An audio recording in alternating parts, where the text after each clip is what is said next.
Assalamualaikum warahmatullahi wabarakatuh. Selamat pagi, teman-teman semua. Kembali lagi bersama saya, Priyadana, mahasiswa program studi D3 Akuntansi, Fakultas Ekonomi dan Bisnis Universitas Bengkulu. Nah, teman-teman, pada kesempatan kali ini saya akan berbagi atau men-share tentang materi liabilitas jangka pendek, di mana yang kita ketahui bahwasannya di dalam suatu perusahaan atau suatu entitas itu pasti akan memiliki liabilitas dan liabilitas ini sendiri merupakan persamaan dasar akuntansi. Di mana persamaan dasar akuntansi itu adalah aset sama dengan liabilitas plus ekuitas. Sehingga dari aset yang dimiliki oleh perusahaan itu akan berasal dari liabilitas perusahaan. Nah, liabilitas ini sendiri dibagi menjadi beberapa bagian, yaitu ada liabilitas jangka pendek, kemudian ada liabilitas jangka panjang. Nah, pada kesempatan kali ini, saya akan lebih menjelaskan kepada liabilitas jangka pendek, tepatnya pada peranan dan definisi, kemudian utang bunga dalam jangka pendek. Nah, seperti yang saya katakan tadi, bahwasannya perlu kita ketahui bahwasannya liabilitas atau juga yang kita kenal dengan kewajiban itu merupakan sebuah kewajiban masa kini dari suatu entitas yang timbul akibat dari peristiwa masa lalu yang penyelesaiannya diperkirakan akan mengeluarkan sumber daya yang dimiliki oleh suatu entitas. Nah, ada tiga kata kunci yang teman-teman harus ketahui di sini. Yang pertama yaitu adanya kata kewajiban masa kini, di mana liabilitas suatu perusahaan itu merupakan kewajiban kita saat ini, yang mana kewajiban tersebut itu kata kedua, yaitu berasal dari peristiwa masa lalu, di mana nantinya kewajiban yang kita miliki saat ini itu tentu berasal dari peristiwa masa lalu. Misalnya, kita melakukan pembelian secara kredit, kemudian adanya kita membeli perlengkapan secara kredit atau kita berhutang sehingga kewajiban-kewajiban tersebut timbul dari peristiwa masa lalu. Kemudian, ketika nantinya yang ketiga yaitu adalah pengeluaran sumber daya. Nah, di sini maksudnya adalah ketika nantinya perusahaan akan melunasi kewajibannya atau memenuhi kewajibannya, maka perusahaan atau entitas akan mengeluarkan sumber daya. Nah, sumber daya di sini adalah sumber daya yang dimiliki oleh suatu entitas tersebut. Nah, adapun liabilitas jangka pendek atau liabilitas lancar yang dimiliki oleh suatu entitas akan dapat diklasifikasikan apabila dia memenuhi 4 klasifikasi. Yang pertama, yaitu mengharapkan akan adanya penyelesaian liabilitas tersebut dalam siklus operasi normalnya. Kemudian yang kedua, yaitu memiliki liabilitas tersebut untuk tujuan diperdagangkan. Kemudian yang ketiga yaitu liabilitas tersebut jatuh tempo untuk penyelesaian dalam jangka waktu 12 bulan setelah periode pelaporan atau tidak memiliki hak tanpa syarat untuk menunda penyelesaian liabilitas selama kurang-kurangnya 12 bulan setelah periode pelaporan. Nah, apabila entitas mengklasifikasi liabilitas yang tidak termasuk dalam kategori yang saya sebutkan tadi, maka entitas akan mengakui hal tersebut sebagai liabilitas jangka panjang. Nah, tadi saya pernah menyinggung mengenai siklus operasi.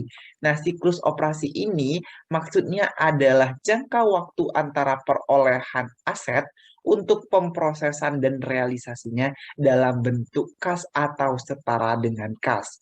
Jadi di sini maksudnya adalah di mana pemrosesannya, kemudian realisasinya itu dalam bentuk kas atau setara dengan kas. Nah, mengenai liabilitas jangka pendek, di sini liabilitas jangka pendek ini juga merupakan atau termasuk ke dalam kategori instrumen keuangan atau juga yang dikenal dengan liabilitas keuangan.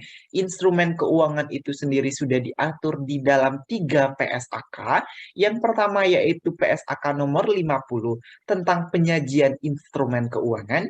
Yang kedua yaitu PSAK nomor 55 tentang pengakuan dan pengukuran instrumen keuangan. Dan yang terakhir yaitu PSAK nomor 60 tentang pengungkapan instrumen keuangan. Nah, liabilitas ini sendiri diukur dengan nilai wajar, kemudian nilai amortisasi atau harga perolehan. Biaya dari transaksi untuk yang diukur dengan nilai wajar akan dibebankan sebagai biaya periode berjalan. Sedangkan untuk yang diukur selain dengan nilai wajar itu dikapitalisasi. Pengaruh dari kapitalisasi ini sendiri, biaya transaksi akan mempengaruhi efektif interest rate dan beban bunga yang diakui. Nah, adapun jenis-jenis liabilitas jangka pendek itu sendiri seperti yang pertama yaitu adalah utang usaha, kemudian ada wesel bayar, kemudian ada utang bank jangka pendek, kemudian ada liabilitas jangka panjang yang akan jatuh tempo, kemudian ada liabilitas jangka pendek yang didanai kembali, kemudian ada utang dividen, kemudian uang muka pelanggan, pendapatan diterima di muka, utang PPN atau PPNBM, kemudian utang pajak penghasilan, utang gaji, serta utang pajak pihak ketiga. Nah, di sini saya akan menjelaskan mengenai wesel bayar atau yang kita kenal dengan notes payable. Nah, wesel bayar atau notes payable ini sendiri merupakan sebuah janji untuk membayar sejumlah uang tertentu pada waktu yang telah ditentukan dan telah disepakati oleh kedua belah pihak. Nah, wesel bayar ini diterbitkan untuk melunasi utang atau membayar pembelian. Nah, jadi di sini maksudnya adalah wesel bayar ini diterbitkan untuk melunasi utang dan juga bisa untuk melakukan pembayaran pembelian. Nah, adapun sifatnya itu adalah bisa bersifat jangka pendek, kemudian bisa bersifat jangka panjang sesuai dengan kesepakatan kedua belah pihak. Nah, biasanya seringkali wesel bayar ini akan berbunga tetapi tidak menutup kemungkinan bahwasanya wesel bayar ini tidak berbunga. Jika tidak berbunga, maka diterbitkan dengan nilai diskon. Nah, mengenai wesel bayar, saya akan melakukan share screen untuk lebih mempermudah kita untuk memahami mengenai bagaimana penyelesaian dari wesel bayar ini. Kita akan mengilustrasikan sebagai berikut. Nah, ini adalah contoh soal. Ilustrasi wesel bayar. PT Kenanga melunasi utang dagang sebesar 20 juta ribu rupiah pada tanggal 1 Desember 2013 dengan menerbitkan wesel bayar 30 hari bunga 12%. Nah, jadi di sini pada tanggal 1 Desember 2013 kita akan mendebit utang dagang sebesar 20 juta ribu rupiah. Kemudian mengkredit akun wesel bayar senilai 20 juta rupiah. Nah, kenapa di sini utang dagang yang didebitkan? Bahwasanya kembali kepada saldo normal. Perlu diketahui bahwa saldo normal dari akun utang itu adalah pada posisi kredit. Di sini PT Kenanga melunasi utang dagang. Sehingga di sini PT Kenanga itu sudah melunasi utang dagangnya sebesar 20 juta ribu rupiah pada 1 Desember 2013. Namun, dia membayar hutangnya atau melunasi hutangnya itu tidak menggunakan kas perusahaan, tetapi dia membayarnya dengan menerbitkan wesel bayar. Wesel bayar ketika bertambah itu berada pada posisi kredit atau saldo normal dari akun wesel bayar atau notes payable ini adalah bersaldo normal kredit. Sehingga ketika dia bertambah, dia harus dikreditkan. Di sini sudah kita ketahui bahwasannya hutang dagangnya berkurang, kemudian wesel bayarnya itu bertambah. Nah, kemudian pada tanggal 31 Desember, kita kembali lagi bahwasannya di sini tanggal 1 Desember 2013, wesel bayar ini berjangka 90 hari. Sehingga pada akhir tanggal 31 Desember 2013, kita akan melakukan penyusunan laporan keuangan. Dan pada saat kita melakukan penyusunan laporan keuangan, makasannya akan ada bunga dari wesel bayar ini yang sudah bisa kita akui. Nah, di sini maksudnya adalah pada tanggal 31 Desember tersebut, kita akan mengakui adanya beban bunga. Nah, beban bunga ini bisa kita cari dengan 30 kali 360. Di sini maksudnya adalah 30 hari dibagi dengan 360 hari itu sama dengan 1 tahun, dikali 12%, dikali 20 juta ribu rupiah. 12% ini adalah bunga yang ada di sini. Nah, sehingga didapatlah hasil beban bunga, yaitu 200 ribu rupiah. Kemudian pada utang bunga 200 ribu rupiah. Kenapa di sini beban bunga pada utang bunga? Di sini maksudnya adalah beban bunga itu sudah kita akui bahwasannya dari penerbitan wesel ini sudah ada beban bunga yang merupakan kewajiban nantinya oleh entitas atau perusahaan PT Kenanga ini. Namun, karena PT Kenanga ini akan melunasi wesel bayar ini 90 hari ke depan dari tanggal 1 Desember, maka pada tanggal 31 Desember itu belum membayar bunga tersebut. Makanya di sini itu dimunculkan akun utang bunga. Nah, kemudian pada saat kita melunasi tanggal 1 Maret 2014, ingat ya, kita membelinya kita melunasinya dengan menerbitkan wesel itu tanggal 1 Desember. Desember, Januari, Februari, dan Maret. Sehingga pada tanggal 1 Maret ini harus dibayarkan. Dibayarkan senilai nominal ini plus dengan bunga 12% tadi. Nah, maka di sini wesel yang dilunasi pada 1 Maret 2014 itu dengan jurnal, yaitu yang pertama kita ingat bahwasanya wesel bayar itu bersaldo normal kredit. Maka pada saat kita ingin mengurangi wesel bayar ini, maka kita harus mendebit akun wesel bayar ini. Sehingga di sini pada saat kita melunasi wesel bayar ini, kita akan mendebit akun wesel bayar tersebut senilai 20 juta ribu rupiah. Kemudian di sini ada utang bunga. Utang bunga di sini maksudnya adalah utang bunga pada 31 Desember 2013. Kemudian ada beban bunga. Beban bunga di sini adalah 400.000, di mana di sini sudah dihitung selama 2 bulan itu.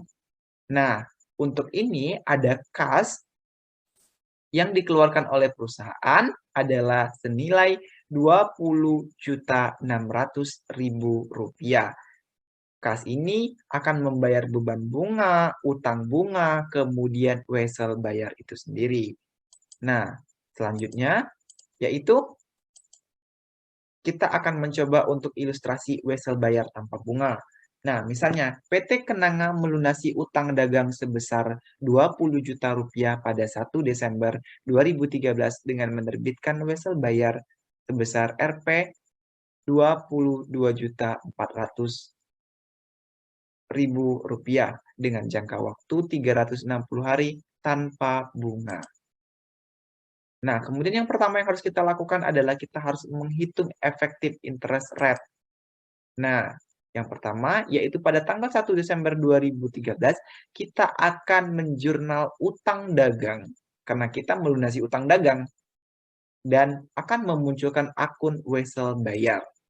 Nah, kemudian kita akan menghitung bahwasanya 31 Desember 2013 tersebut itu kita akan menghitung bunga. Di sini maksudnya adalah bunga. Kenapa di sini dikatakan bunga? Karena kita pada awalnya itu membayar utang kita yang sebesar 20 juta ribu rupiah dengan mengembalikan uang sebesar 22.400.000 rupiah. Sehingga pada tanggal 1 Desember tersebut bisa dilihat di rumus ini 30/360 dikali 12% dikali $20. Sehingga beban bunganya adalah 200.000 pada wesel bayar.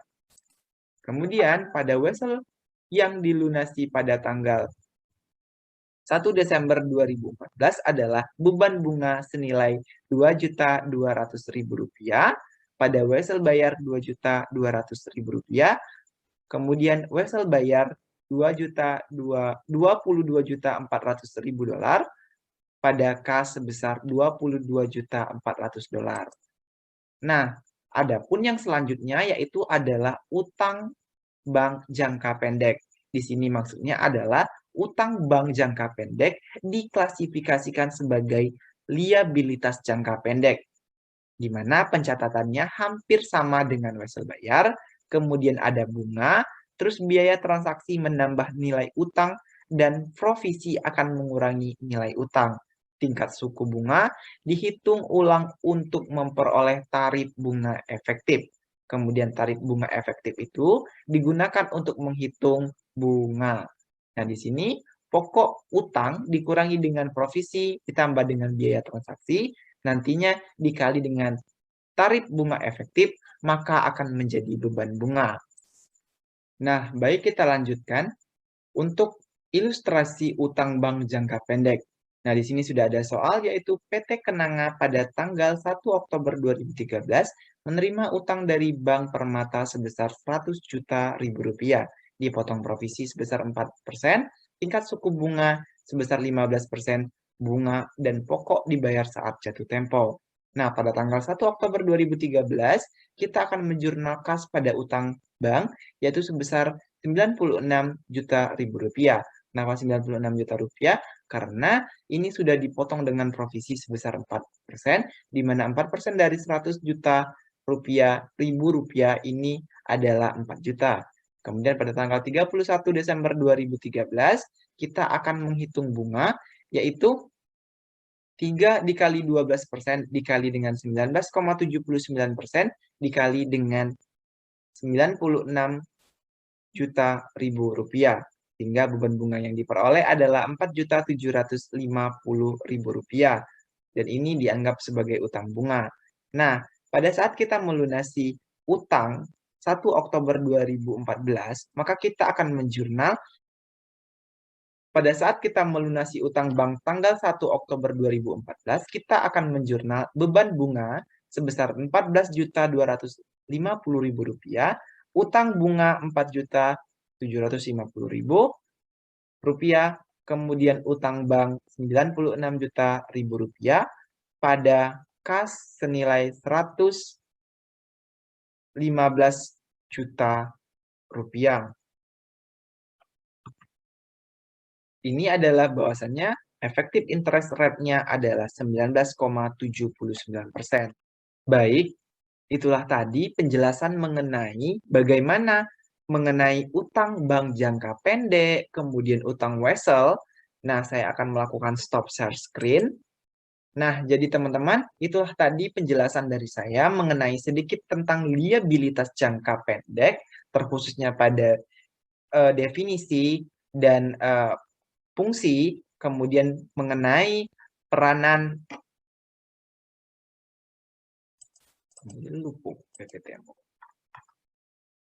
Baik teman-teman, itulah tadi penjelasan singkat mengenai liabilitas jangka pendek yang dapat saya sampaikan, mengenai bagaimana peranan dan definisi, kemudian bagaimana tentang utang bunga dalam jangka pendek.